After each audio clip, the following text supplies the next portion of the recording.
Professor of Cybersecurity, University of Oxford, United Kingdom.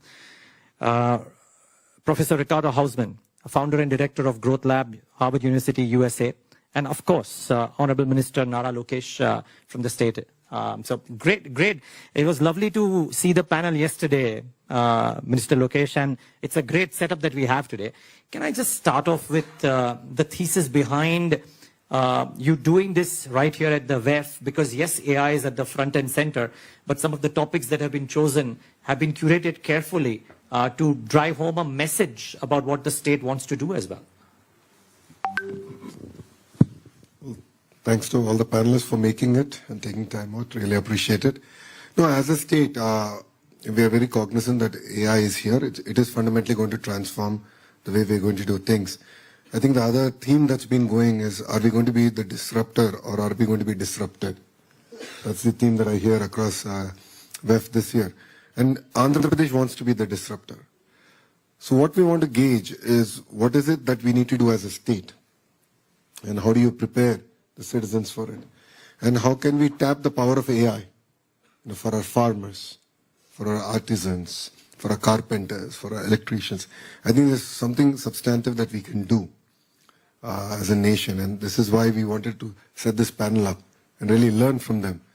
And parallelly, what we're looking at to do in Andhra Pradesh is to actually do an AI university, which is collaborative. We want to bring the industry to lead this entire initiative.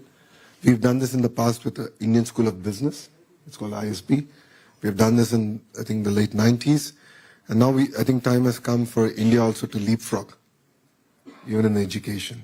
So I think that's a bit of context to why we are here. Okay. Well, let me start. Usually we start ladies first. I'm not going to follow that because it's an equal panel here. Let me start from the far left and Professor Hausman, because it kind of flows in nicely with what Minister Lokesh just mentioned as well. How do you think institutions and the state, be it any state, whether it's Andhra Pradesh or otherwise, collaborate to bring forth the best practices, the best kind of learning models for the entire ecosystem to benefit out of this buzzword? I wouldn't call it just a buzzword, a technology which people say is probably even bigger than the internet of 2000. So my main piece of advice is to say the following. AI is what they call a general purpose technology. It is going to permeate across all human activities.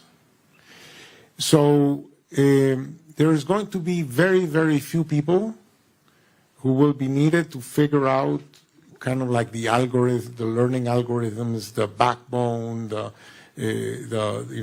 hardware, the NVIDIAs of this world, right? But we need a lot of people to simply think, what are the human challenges you want to solve? And to what extent AI can allow you to do more than what you would have done without it? So if we, if you think that AI is a hammer, you're looking for nails. If we focus our attention on the things that really matter to us and be sufficiently cognizant of AI, we will be able to find killer apps for AI that have yet to be developed. One of the reasons why there was a bust after the dot-com boom is because we invested a hell of a lot in the backbone and in the hardware and so on, and we didn't have the killer apps. That was before YouTube, that was before Netflix, that was before Amazon, that was before many, many things, right? So we are at that stage. We have something that empowers, enables to do many things. We just don't know what yet. So I would say, think hard about what are the key problems in your state, in your country, that you would like to address. We would like to improve the quality of education. We would like to improve the quality of healthcare. We would like to do many things in life, right? Well, now we have this hammer. Don't think just about the hammer. Think about your goals. And think about how you can achieve your goals using these instruments. And I would say that is where the killer apps are going to come from. And let me tell you, if you focus on your problems, on your headaches, on your obsessions, you will probably solve them. But let me tell you a secret. Data science. Okay, well, I was going to ask Professor Suskin about this as well, but Professor Kreese has said that she just wanted to make a comment on this, so please go ahead. Thank you, and thank you to the Minister for such a kind invitation. I just wanted to add my thoughts on this.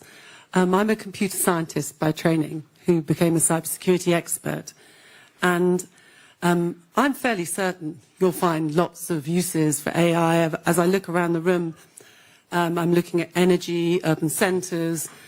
We've been using machine learning for years.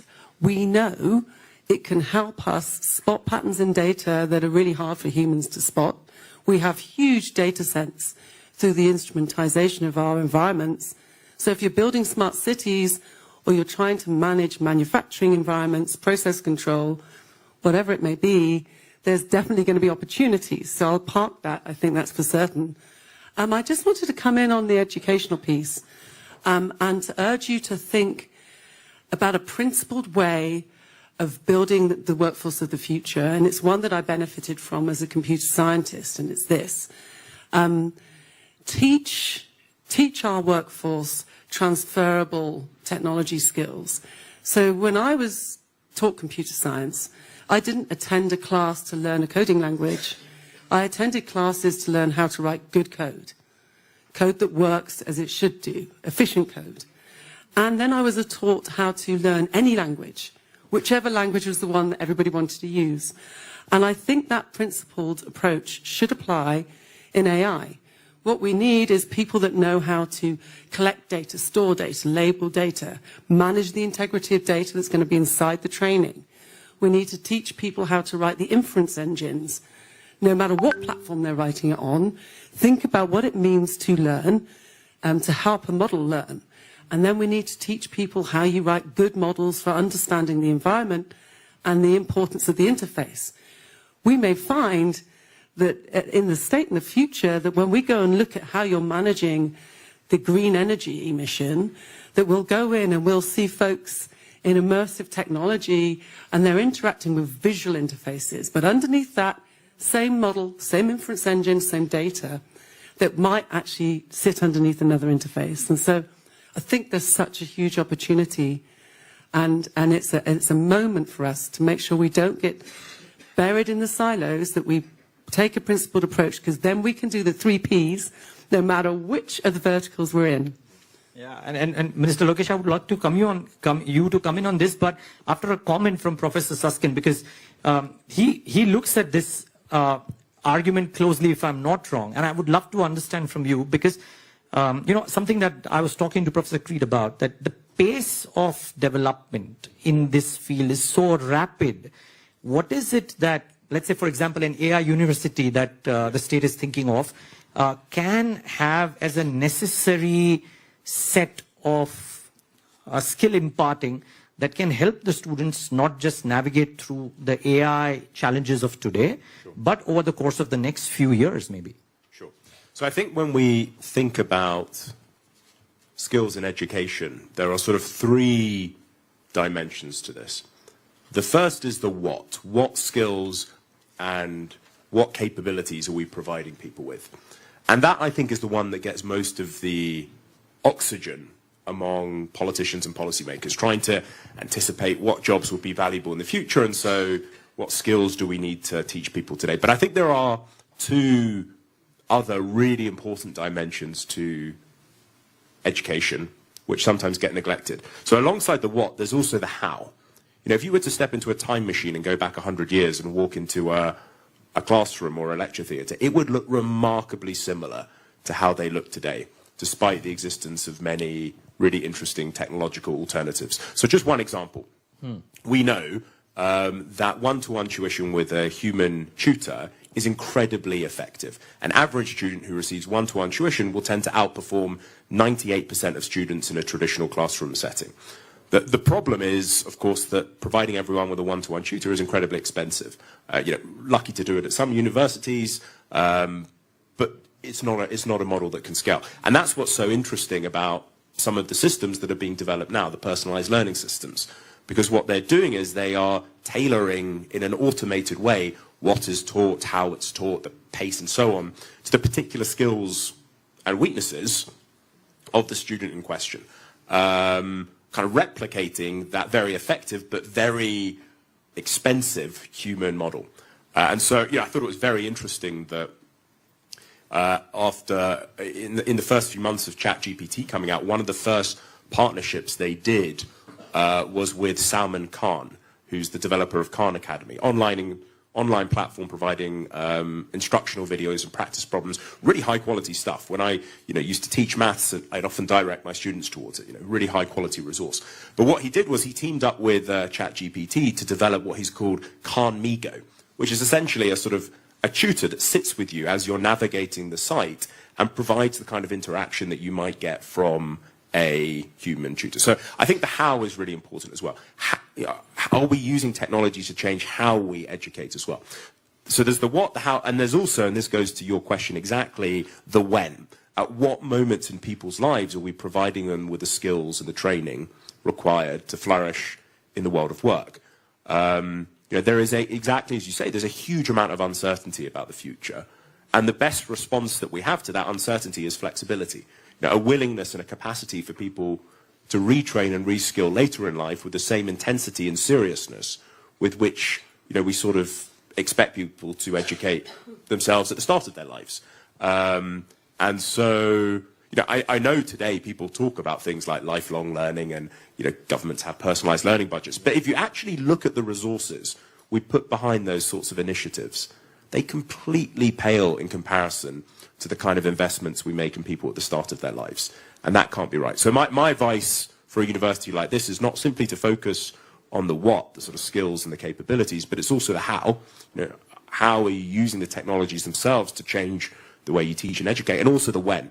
What sorts of people, at what moments in their lives are you reaching out to them? And are you, tailoring what you're teaching to the particular requirements of that particular moment? Minister Lokesh, I think in some fashion, all of this is very helpful because in India, considering the number of students out there, if you go for one-on-one human tutoring, then it's a profession that I would like to take up yesterday. It's going to be very rewarding. But any thoughts on that? And then also, just coupled with that, also a point that Professor Lee mentioned, right, about vertical needed. And you are out there setting up data factories, so to say. Give us some thoughts on that too.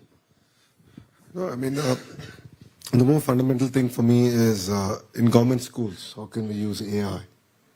And how can we create the personalized adaptive learning platforms available and prescriptive homework?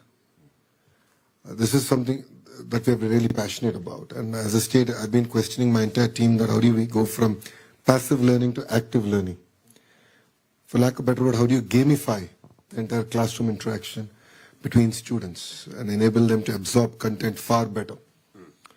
I think this is something that this is a journey that we've just started. We've earmarked, and this is something that we're actually going to deliver. So that's one part.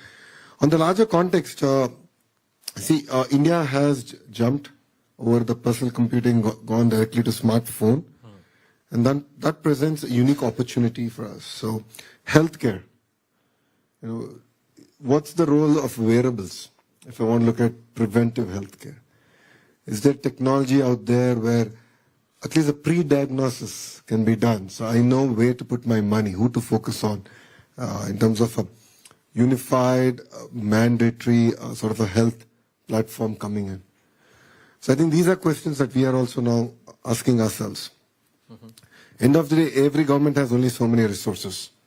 And as you rightly said, it's about putting that money where it actually makes sense and where outcomes can be measured and outcomes will be actually delivered.